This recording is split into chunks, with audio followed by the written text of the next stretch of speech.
to another episode of Top Lines and Tales, your weekly livestock podcast. And this week we're here to entertain you as we run another episode from our Christmas party that we had last week. And this one, as the evening got later, gets a little bit more fun. But it's great to be talking to some of the top livestock breeders and cattle showmen in the UK on this podcast, and we all have a little bit of fun there. I hope you enjoy and join in there, and like to wish everybody a happy new year, all of our listeners out there, and hope you're having a good time and enduring the rough weather, and this might lift your spirits a little bit. And don't forget that we are sponsored by Harbro, those fantastic suppliers and manufacturers of quality livestock nutrition, and we're always grateful to their partnership, and make sure that you look them out and see what they can do for you in this coming year 2024. I did mention we'd have a conversation with the best beast that won Smithfield, and Woody said, what's the best beast that didn't win Smithfield? So I'm not quite sure we're in the right company to do this poll. What do you think? The best beast that didn't win. Didn't win. That's every beast that didn't. Well, that's right. No. Well, Andy, I'll tell you a story about old Willie Stuart. It was cattle in it other night. Mm-hmm. He won Smithfield 3 times for different homes, and the only photo he had in the house was the beast that should have won it and didn't. He was a cantankerous old bugger. That is dead end. He had this photo of that he should have won it with and didn't. But that would be going back early 60s. Yeah. He had even girl like Caberdi. A Caberdi, yeah, right, okay, yeah. He had Pride Marita Thorn. He went to Thorn after Bertrog. Right, okay. And then he had the shorthorn steer from Phoenix Freeze, the shorthorn steer from Abernight. Okay. There's a great story about Pride Marita from Thorn that you guys have probably all know now. She'd won Smithfield, and she was to be sold to the butcher, and there was some story that she was a pure Angus. Am I right? I think it was a pure Angus, but she was a pure Angus. She got a white stripe under her belly, or a white on her nose, maybe a white stripe somewhere. Anyway, that Alan Grant decided that she wasn't good enough to stay for breeding, so she was going to be sold, and then somehow somebody leaked it to the papers, I don't know. So it got into the papers and all the press pulled up outside, and it's like, Marita must die because she's not pure black or something. And this is before the black and white prejudice thing came on, but white stripe says Marita must die. So this whole thing outside, so everybody campaigned outside that she wasn't allowed to be sold. So she was still sold to the butcher, but then there was a word that 2 years later there was a beast came back to Smithfield that was mother was put down and so she didn't get a Charlie Cross that was supposed to be offered, but I'm sure if there was white where it shouldn't have been, Willie Stuart would have had it hidden first. You're right too. Archie, I'm going to save all your stories till I see you in South America. That's quite interesting. I was trying to think of a beast that should have won Smithfield and didn't, and I think one that quite a few of us here will remember is when Gavin Scott was reserve champion at Smithfield, and the judge openly said afterwards that if it had been first in its class, it would have been champion. Mm-hmm. But he was that was a very good animal too. A couple of times that second prize has ended up being reserve, hasn't it? I can't think the other one, but there's a couple of times that the second prize. Jim McMillan was reserve with a second prize win. Aye. I can't mind what it was, but it was a Charlie Cross, wasn't it? Silver Cloud. There would have been, let me think. John Lascelles maybe beat him, would it be? Gavin Scott walked into the King's Cup after I showed the beast for when that went through to steer champion and got beaten by Jeff Ballas of Starlight, and was it Phil Sellers reserve that year, and the steer was steer champion, and then to win the King's Cup, and then they found out he hadn't bred it at all. He'd bought it in Brecon, and somebody had changed the tag. So Gavin came through and won the King's Cup that year. So yes, hey, it comes round and goes round, you know. Archie, what was the name of the big bullock that you showed Winter Fair? George McCullough showed us Winter Fair. Yeah, that was very disappointed after the morning's judging that day. We were second. Supersonic was his name. Supersonic. We were second with Supersonic, and we were second with a heifer called Lynn. And it finished up. Supersonic was reserve steer champion, and Lynn was reserve heifer champion. And Supersonic was reserve overall. Correct. Yeah. So you can sometimes do quite well with second prize. Exactly. I'm seeing the hunters down there. Wendy, you got anything to say? You're really quiet all night. I don't have very much to say, but I think Stuart's got plenty to say. It'll be a good day. There'll be a bad day when he doesn't. There'll be a bad day when he doesn't. Come on, Stuart, give us some of your wisdom. A broad day for a wedding, son. It's a broad day, no. Yes. Just reiterate what I'll be saying. The youngsters today, we've got one of our own sitting here who's very keen in the job. You'll never see the likes of that we saw.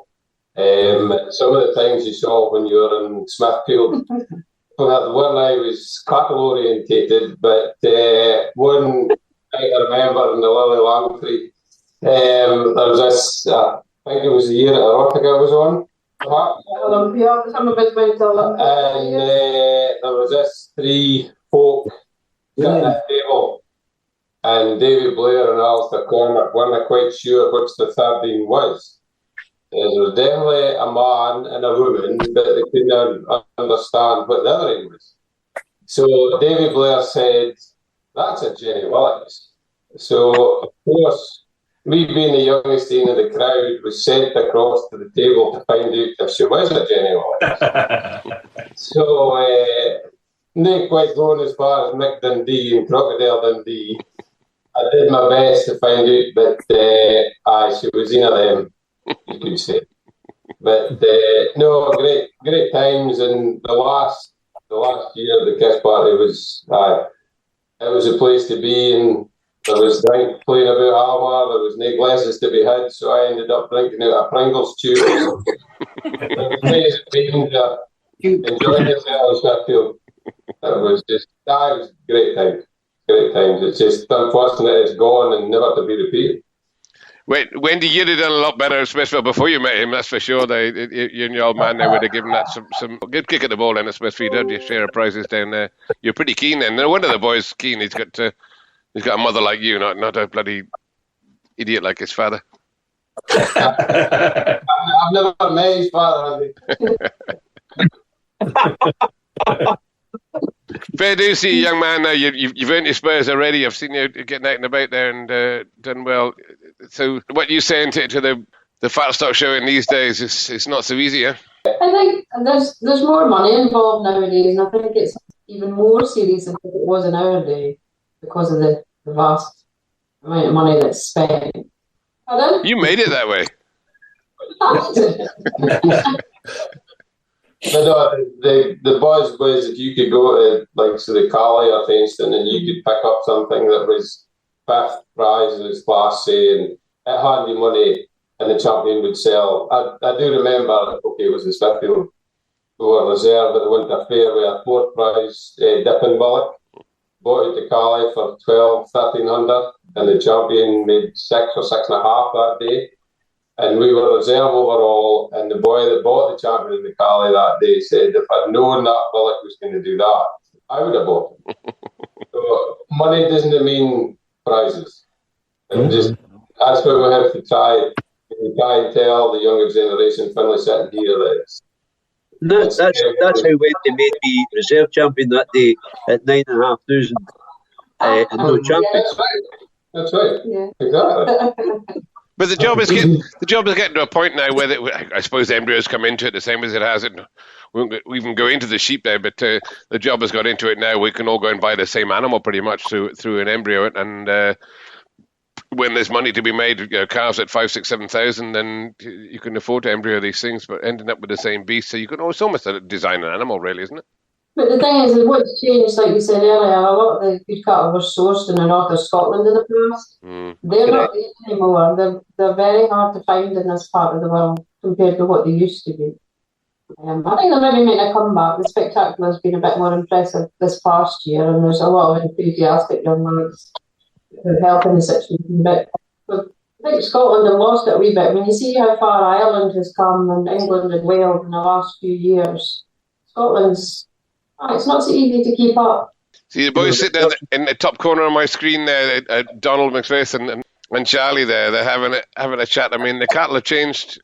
The cattle have changed, Donald and Charlie. The cattle have changed. You both guys still breed continentals, but you've both still got traditional native cattle at heart. There is there still a hankling for going back for the thicker ones and the more American friends will tell us, it's more about getting some eye muscle back in them and ribeye and fat on them. Is there a change coming? I don't know. I think you Scotland not losing the place. I think you just need to go to the Winter Fair at the Welsh, and who won that? Scotland, didn't it? Who was it? Lindsay and Stuart. Lindsay and Stuart. They done well. So I think the Scottish boys are doing pretty bloody well. Oh, I'm not saying it's not the Scottish cattle. I'm saying is it a change of cattle? Or is it more of a native type of beast now coming? Don't think so. Like after Angus's, but they're not good to look at. And they're easy to look after, but they're not bonny. So, but they're not though. They're not like show animals at all. I mean, the hind legs are shocking. Their shoulders are. But the way the show job's going, is getting like they're getting far too heavy. I know in our day they were far too light, but nowadays they're getting far too heavy because they can't get enough condition on them. So they're losing the qualities that we used to like the nice heads and the lugs and the good legs. That's been kind of superseded now, and it's all about shape. And I think the showiness has kind of gone a wee bit, I'm afraid to say. I might be just a grumpy old shit, but that's the way I'm seeing it. I don't see the kind of quality side getting put to the top now. It's more the carcass, which people might be right. I think that it's a show animal. It's all about perfection. So you have to have the head right, the legs right, the hair right, everything right. But it's only my way of thinking. I'll agree with Don there. I'm a real fat stock man. You've got to go for legs, style, and shape and all that. If you lose your style, you've lost everything in the breed. It's not just about a carcass. So there's two ways to look at everything, I think. Well said, Doyle. But Donald, you've also got you've got a little bit of insight into it now, I suppose, between the pair of you. When Charlie, top pedigree breeder, but Donald with killing a lot of beef or putting a lot of beef through the retail trade. You'll know what size of beast is needed. I'm not sure how many of your own beasts you put through your own retail trade now, but you do need that heavier beast to get that level of volume of killing out percentage to put that through the burger trade that you're in, I suppose, or the beef trade. No, but the bulk of the cuts, the bulk of the value comes from the good cuts, the sirloins and the ribeye.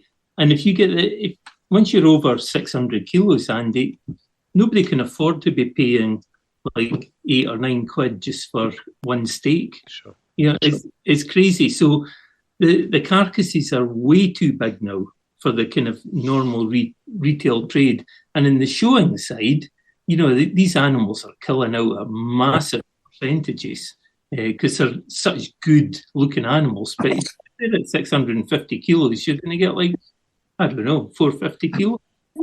It's huge. It's not in keeping with what's wanted in the retail trade. I totally agree with you. But why has that happened? How has that happened? Why has that happened? As you said, it was looking back 9-10 hundredweight was a class of a steer when I was first into it. That's 450 kilos. Why has that turned into 650? How? Well, I guess it comes down to the pedigree boys, so because they're producing for the show calf market. So if they're producing for that market, they're wanting all shape. And you can't get the finish on them at 550 kilos anymore. It just doesn't happen. In our day, Andy, we used to try and keep the fat off them. Mm-hmm. And now you can't get enough fat on them. I was going to speak if I had a chance to speak. Go on, Jack.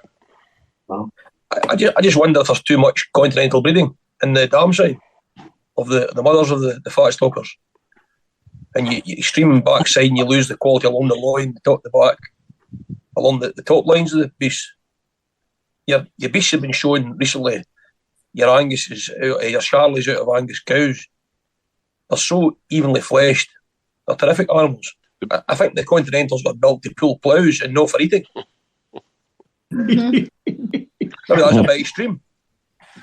Charlie? Anyway, that's all I'm saying. That's all I'm saying. Everything, your Continental are there to give you a bit more kilos per feet. And Size.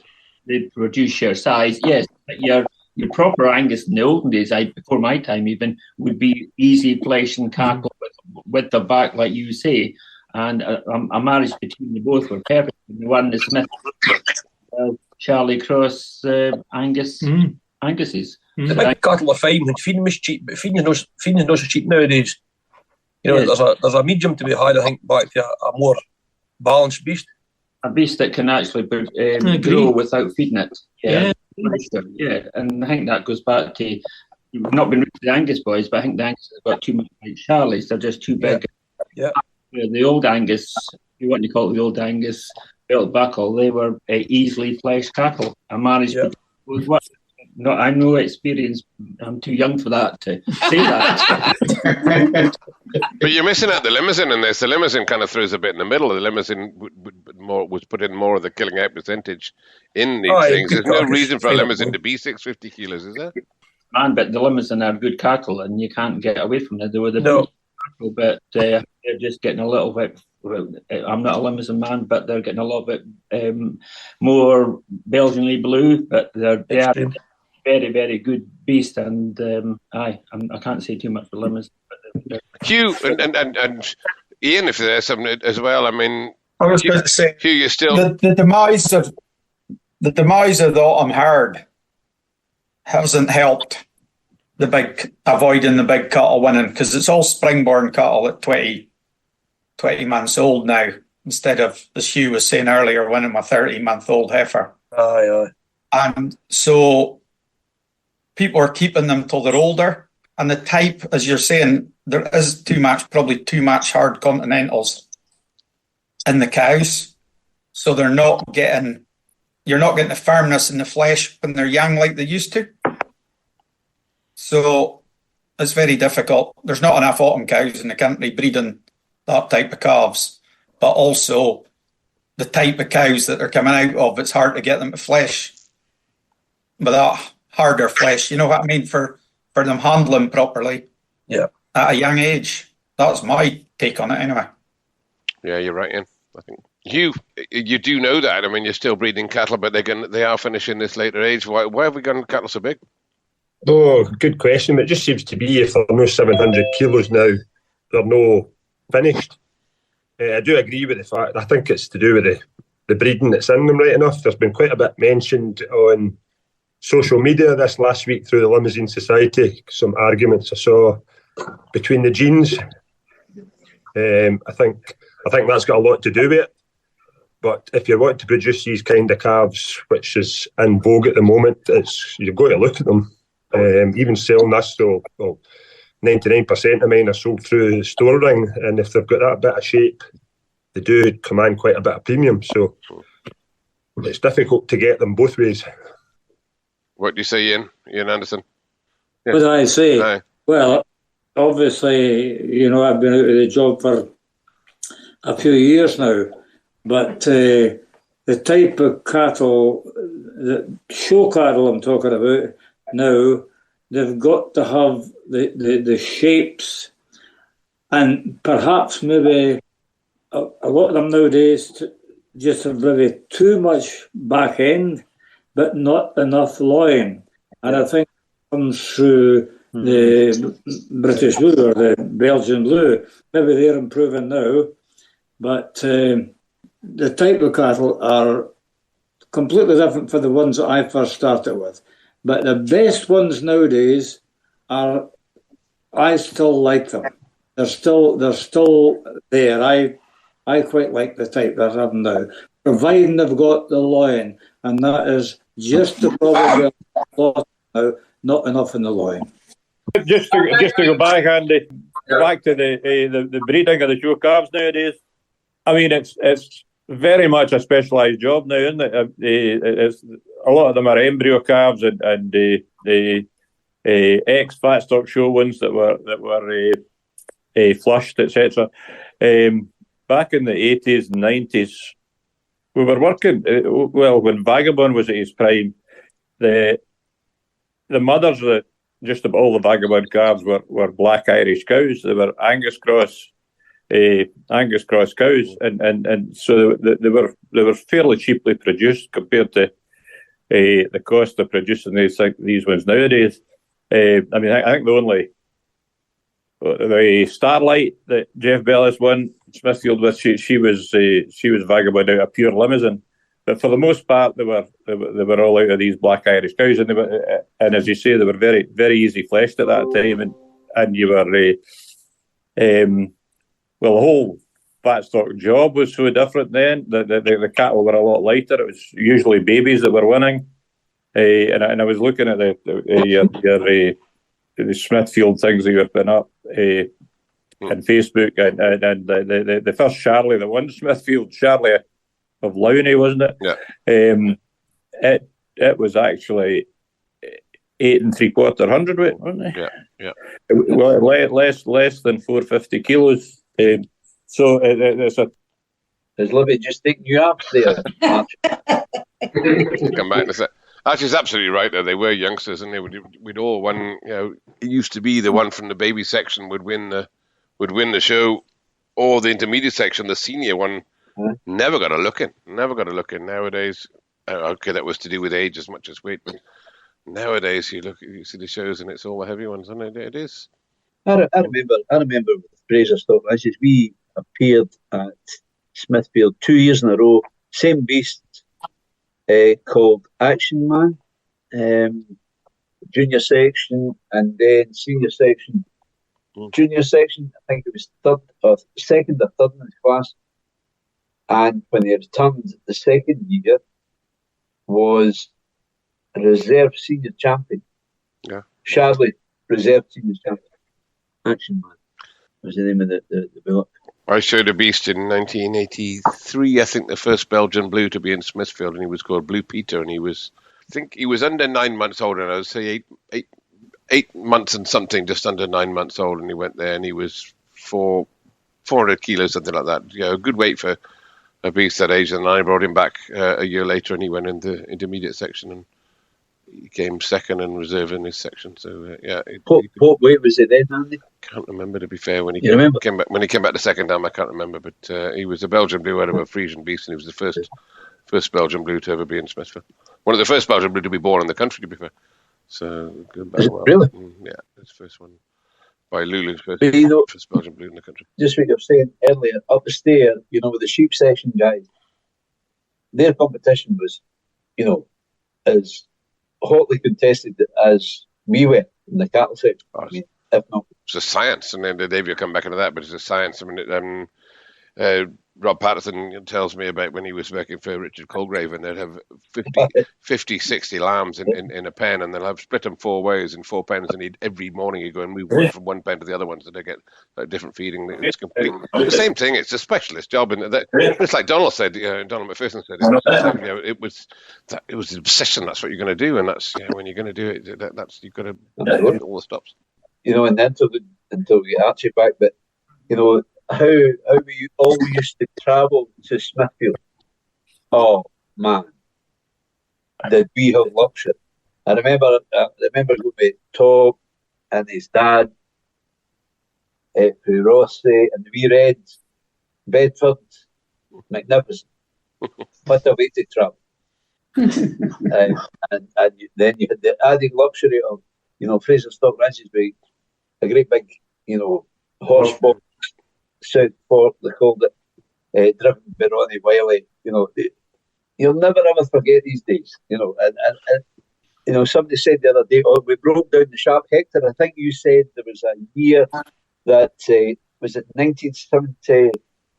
I think 78. I think it was 78, something like that. The diesel frozen top. Diesel frozen. The Sharp. And the mechanics came out in the middle of the night and changed the fuel pipes. I know, we managed to get it. And we sat in the cabin, bloody well froze to death. It was, we didn't have enough internal heating. No, like Ian Anderson there with a coal fire in the back of the train. Ian was sitting with the coal fire in the front of the train wagon. Magnificent. But 1971, my first year in London, I sat in the engine of an ERF or a Commer all the way from Perth to London for 18 hours. Nice seat on it, because there's the big cowling on the engine now, and that's a bit of one bit. Robert Aiken was older than me, and he got the seat, and I had to sit on the engine. Robert wouldn't be much older than you, to be fair, Hector. He's not much older, but he is old. And the M6 wasn't open at that time, so we went across Bruff to Scotch Corner and down the A1. Oh, really? Aye. And I remember it clearly. It was a hell of a night of fog, and Norman Bowers was driving, and there was a counterflow, and the nose of the lorry was touching the boards, putting him back onto his own side, and he got out of the lorry in A1 and walked round about it to get his bearings. So you can imagine walking round about a lorry in A1 these days. I'd never been south of Edinburgh before, and I hadn't a bloody clue what was happening.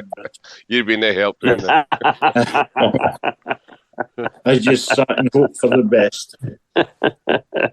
Well, I used to take with the cattle. We had a local boy. A boy used to drive our cattle. We'd run in 400 or 500 cattle at the time, and take him in. They get him at the market every week. And the local, we'd sold our wagon, and the local boy used to do the hauling. He was a Palaman, and he lost his license to drink and driving. So take the cattle down to Smithfield. So I drove the wagon down, and I would be, I suppose, I just passed my HGV, so be 21 maybe, and driving a float of cattle into the middle of London. I've never driven in London much in my life as well.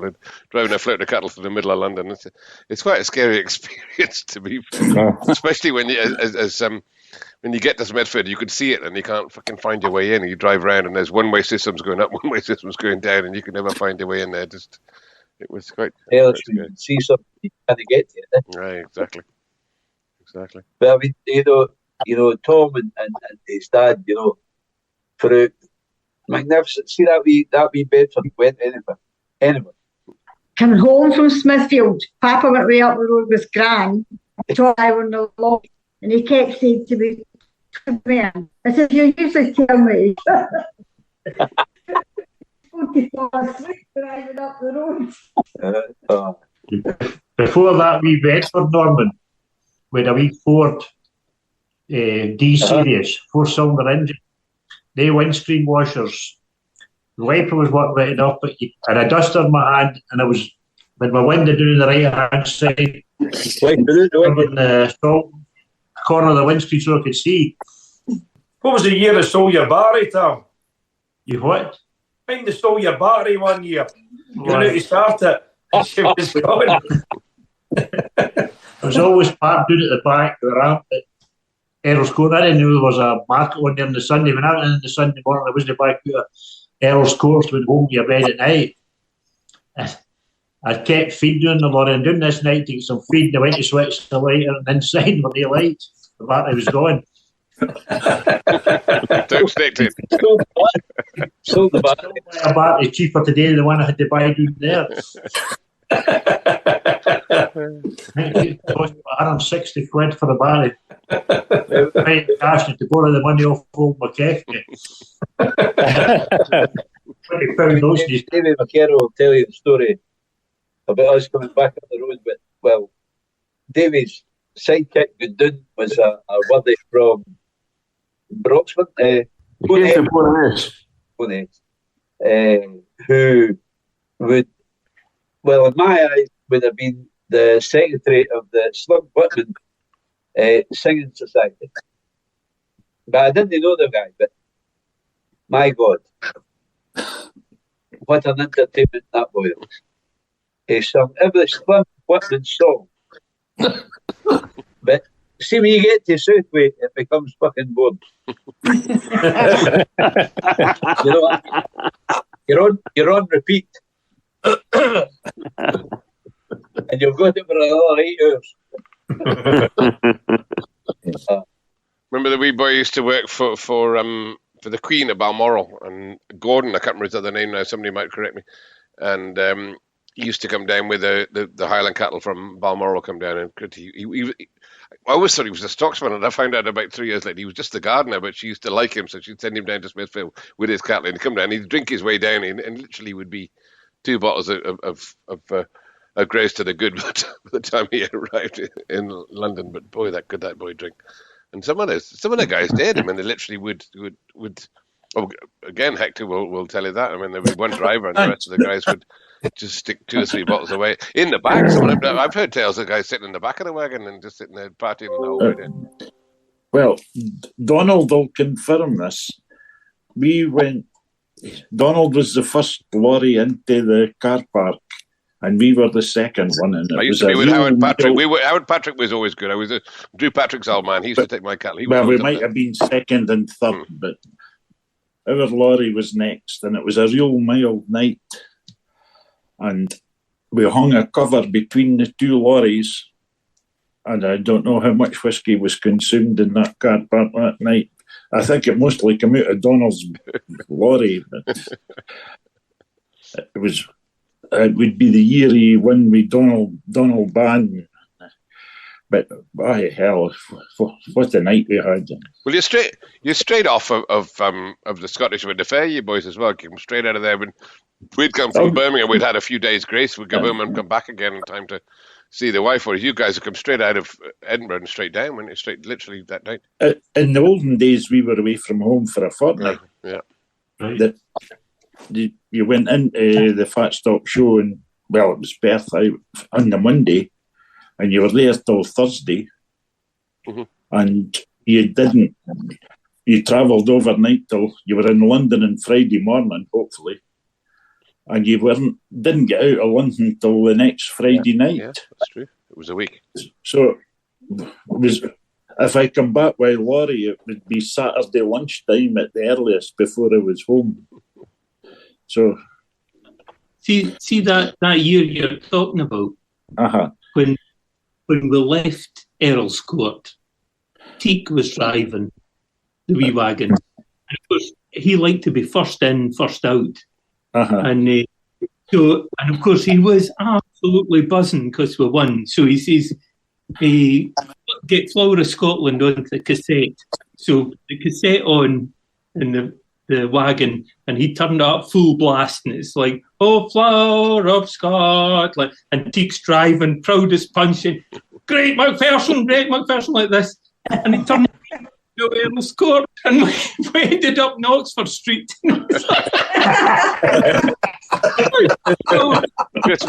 Christmas Day. El Tico, he's a star. That was a good night, though, Donald. Oh, yeah. You need it. Some great people who no longer with us. One of the guys that I was associated with was Ronnie Wiley from Drimmen. Ronnie was a cattle float driver for Coopers, but Ronnie always took annual leave to drive the float for Fraser Stock Ranches, going to the Winter Fair, Smithfield and all the rest of it. Ronnie was the float driver. He was, growing up with Ronnie, absolutely magnificent. What an education! I mean, Ronnie had been to Smithfield far more times than I had ever been, and he guided you. For example, we were talking about staying down below under the building itself with Julian Hawkwood. You'll meet all these people, they'll look after you. Ronnie was just magnificent. What an education. What a guy. Tell on the story, Norman, about Rory and the cattle slats. Rory, when he was driving with Coopers, he went to pick up cattle. I'll not mention what farm he went to pick them up at, but anyway, he got them loaded on the lorry, and he ran back on the cattle slats, and there was a slat missing. And he disappeared down in the slurry. He disappeared down in the slurry pit and came back up at the same bit. Unfortunately. Or he was lost forever. I thought you were going to go into a different story there, Archie. And I was no, so did I. I thought he was going to a different story. That was a rich talk. Shit. Nothing to do with I thought he was going to a different story there as well, Don. We better not go into... We'll leave that to you. Yes. We better not go there. Yeah. I think it was the same cattle float company, but maybe not the same driver. But it would always be the same floats that came down. I remember there would be Davidson's Iron Grey, and there would be McCluskey's. Basically, would be between them they'd bring most of the cattle down and double deck. Bobby at Oliver's. Yeah. Lately, it was Alan Scott, the ruler at Pickers. He's Scott, yeah. He's retired, doesn't he? Yeah, he's retired now, yeah. I've asked you this 1,000 times, Hector. Was it McCluskey of Ammon Bank? Yes, right. Grey and red lorries, I think. Yeah. Ben McCluskey. Ben McCluskey. But some of those cattle wouldn't travel so well on the top deck, though, surely, would it? I mean, you wouldn't want the cattle on the top deck, would you? Would they go better, just as well on the deck? I don't know. Top deck, then. Just 3 deckers in these days. I mean, it was the top deck with the sheep with, third deck. And then no, but I mean, the cattle on the second deck, they wouldn't travel that well, would they? Up there, would they, or not? Don't think we never had any experience of cattle coming up the top deck. I've had no experience of 2 deckers. No, there was always lorries and drag or something like that. Remember John Sinnott said he would never travel his sheep on the drag. He said, take the sheep up to Scotland. He wouldn't take him, put him on the drag. He said, you drive behind the drag and you watch the way it just moves side to side all the time. He said, it rocks the sheep. They never settle on the drag. That's straight on it. If you have enough whiskey, you think it's going straight. never mind the cattle, but the people travelling in the buses. Actually, remember that night we left home? Oh, dear. That was a good night. Up the series. Yeah. Well, I've got one story. I've got one story that actually saved my life, and he doesn't know, but it's actually saved my life in London one night. And I was down at the. Was that Soho? No, it wasn't too far away from Earl Scott. I was at the cash point, and I went there just to go to. Who was with me? I can't remember. Maybe on my own. I went to the cash point, and I went there put my card in, went to get some money, and I turned around, and these 2 large black guys standing behind me, and it was like, they were just crating me on both sides, and it's like, shit, I'm in trouble here now. And I said, and the guy that started to speak, and I said, I'm here with my friends. I looked around the corner, and here's Archie walking around the corner. I can't remember who was with you, but it was you and somebody else. And I went, I'm here with my pals, and I went with my pal, and they stood up together, and it's like, okay, he's my mate. And I went to speak to Archie, and you were that pissed. You couldn't even fucking speak, let alone fucking help me out of a trade there. But you saved me getting mugged that night. So I'm ever in debt to you, that one. Yeah, very good. Don't remember that, actually. No, you wouldn't remember it. I remember one experience. I talked about taking cattle down in the lorry. Well, in the early days, we used to we had a wee Bedford lorry, and we took our own cattle down. And we arrived down at the usual time, half two in the morning, and Dave Clark, aka Flashy Boy, no longer with us. He was in the lorry next to me, and the pair of us decided we were starving, so we thought bound to be something open in London at this time of night. So we were two innocent boys wandering down the street, and we, after a while, we turned a corner, and here was these 2 black guys kissing, and well, that gave us the biggest shock of our lives. I've never seen anything like that. It's normal nowadays. Just normal. And that same Bedford lorry, I remember coming home at the end, and I was driving, and the wee section behind the seats, Libby was there. She fell asleep before she got out of London and woke up in Kilsyth. So. That's pretty good. That's the way to travel. Must have some chat that night, I'll tell you. You see, the banter must have been good. That'll be her waking up in Buenos Aires in about 2 weeks' time, Archie. Yeah, I'm looking forward to it. We sleep by the time you get to Heathrow. Andy, you in the disco behind you, you've got all the lights flashing there. Yeah, I can turn them off. Do you want to see this? Hang on. Hey Google, turn the lights off. No. If only the wife was so obedient to. Absolutely cracking chatting, everybody. I said we'd have a couple of 3 hours, and it's just brilliant. And I'll edit it down, and we'll put some of it out this week. Yeah, I think you better edit some of it. Definitely so. Definitely so. My father was there the years started down there just for the mid-60s onward. And my youngest brother and as many other boys, and they shared the bunks down in the dungeon with the, I think it was the kind of Hereford boys who Bob Powell and Company. Yeah. And when Bob Powell and his stockmen, they would be going to their beds at night, and the cold, the boys who went down, my father was quite a few of them, the Butte Fairies. They were going out in the town. Hector maybe mind them. Trampus. And there was always a bit of mischief when they come back in after we kind of tanked up. And then they would be sound asleep in the morning where the Hereford boys would be going out to their work. So they wheeled my young brother's bed out onto the lift. He woke up in the morning and was beside the sheet. I think it was Trampus woke up one morning. He was very good at sleeping. You could end to him, you couldn't wait on him. He was hanging for the pipes and the dungeons, you know, the heat pipes. Aye. Yeah. They strapped him up to the roof. Excellent. They did the same with me, Tam. They took me one night, and I've been out with Phil Sellers. We've been out till way into the early mornings, and 2-3 days in a row, I think.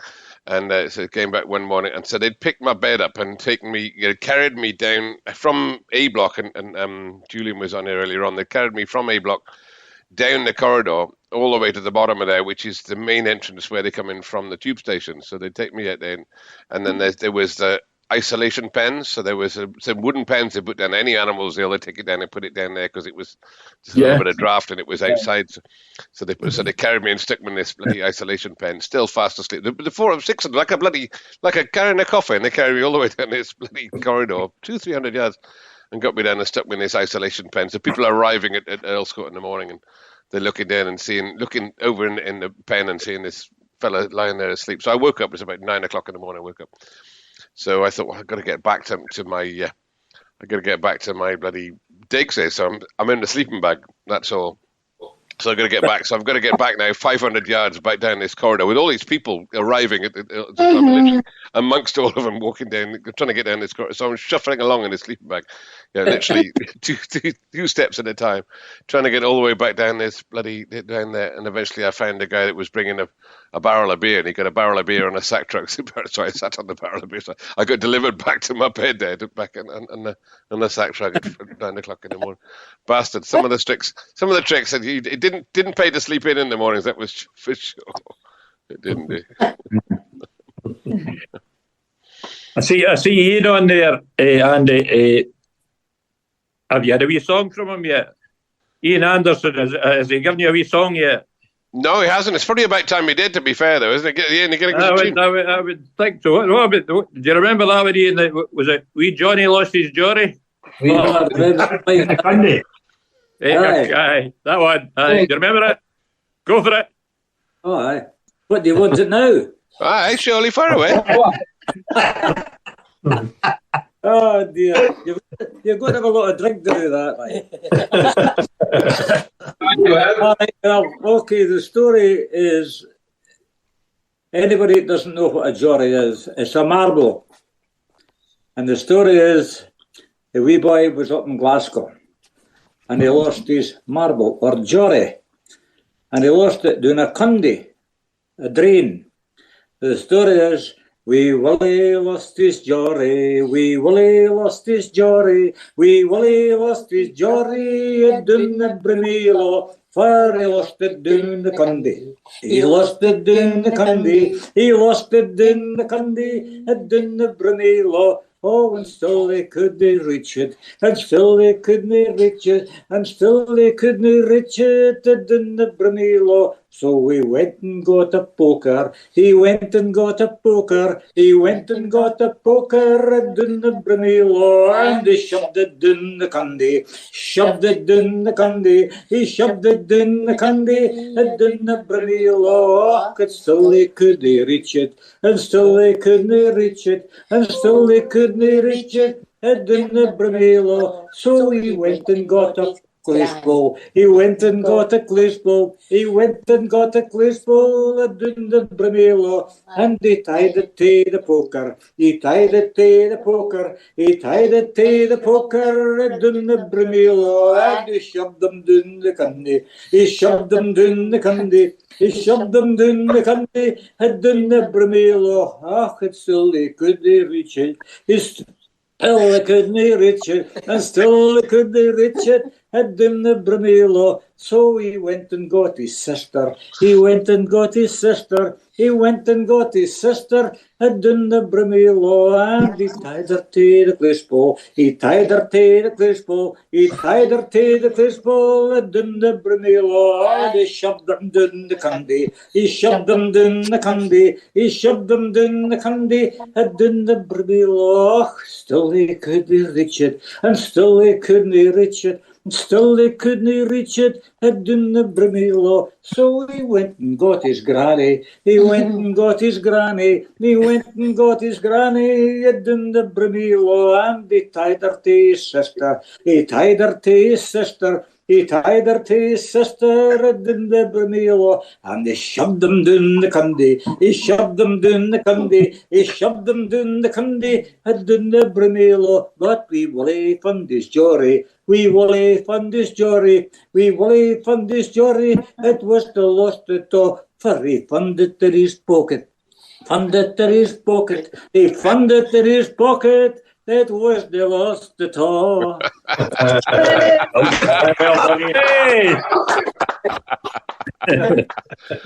That's brilliant. What a fantastic end to a great evening. That's absolutely brilliant. Ian, you're just a star. You're a star. Absolutely. That was what the Kist parties were like. Yeah. Thank you. Thank you. Andy doing his bit as well up in the Kist. And I can't think what one you did, but it was very good. I've done a few. I remember doing it. Don't you ask him to get up and tap it? Yes, surely no. Jesus. Not this time of night. No, not for me. But no, I've done a swing low before now and got swing low sweet chariot and got hit a rugby tackle out there by Rob Patterson. I think my ribs was never to say any ever again. Tell where to shove your chariots. Exactly. That's been an absolutely cracking evening. As a creative, I'm going to leave this open, but I'm going to head off myself. So I'm going to leave this open, and you guys carry on. And any more crack you want to have between it. Andy, I would just like to say, although I'm probably the oldest swigger in town, as it were, a young man sitting in the audience here with you, I can't mind his first name, the young lad Hunter. I have studied him for a wee while now, 2 or 3 years, and I think that's a young lad that's going to go a long way in the cattle world and maybe even higher in the cattle. He's a very intelligent young man. I met him once in Aberdeen at Sainson, and I think there's something about that man, that young lad there, that is going to go places. So the best of luck to you. Thank you very much, Ian. Finley, is it Finley? Yeah. Finley, yeah. Top man. Well, that's good praises coming from a man like Ian. Sorry, Finley, I forgot your name, but I'm studying you every 2 or 3 months when you're coming out with cattle and that, and you're just doing a great job. And sheep, by the way. And sheep. In fact, I think you're going to get too bloody good at this job. And Andy, thank you for putting this on, and the podcasts all before this, the last 2 or 3 years since just after, or I can't remember how long it was, but it's been absolutely brilliant. And it's great to see all the faces there. Kent faces. See, Tom, you just got about as much hair as me nowadays. That's Dave.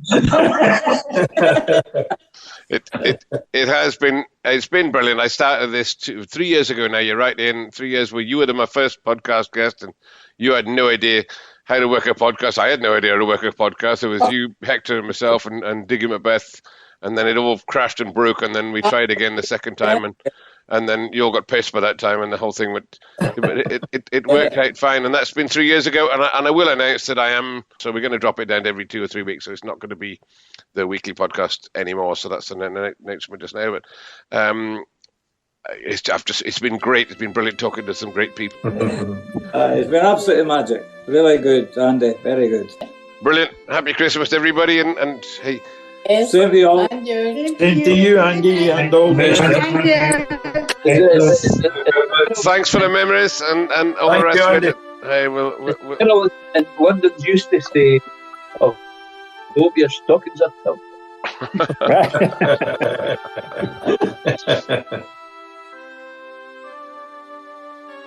Thank you for listening to that episode of Top Lines and Tales and our last 2 or 3 Christmas specials. In fact, our last 163 episodes that you guys have stayed with us for the last 3 years, which has been brilliant. And you might have heard me mention at the end of that episode that we are going to have a change in the Top Lines and Tales podcast, where we're not going to quite be a weekly podcast anymore. We're still going to carry on running. We'll have specials. We'll have chats with a lot of top livestock producers. We've got a few people lined up for next year, which should all be absolutely entertaining, and we still thank our help and our partnership with Harborough, of course, who suppliers and manufacturers of quality livestock nutrition, and who've stayed with us for the last 2 or 3 years. And make sure that you look them out and see what Harborough can do for you in 2024 there. Get in touch with your local representative and find out their fantastic range of products, particularly in the winter time when those animals are needing that extra little bit of something special. So thank you to them, thank you to all you guys, and you stay in touch there, and we will be back with Top Lines and Tales, but in a slightly new format in the coming year.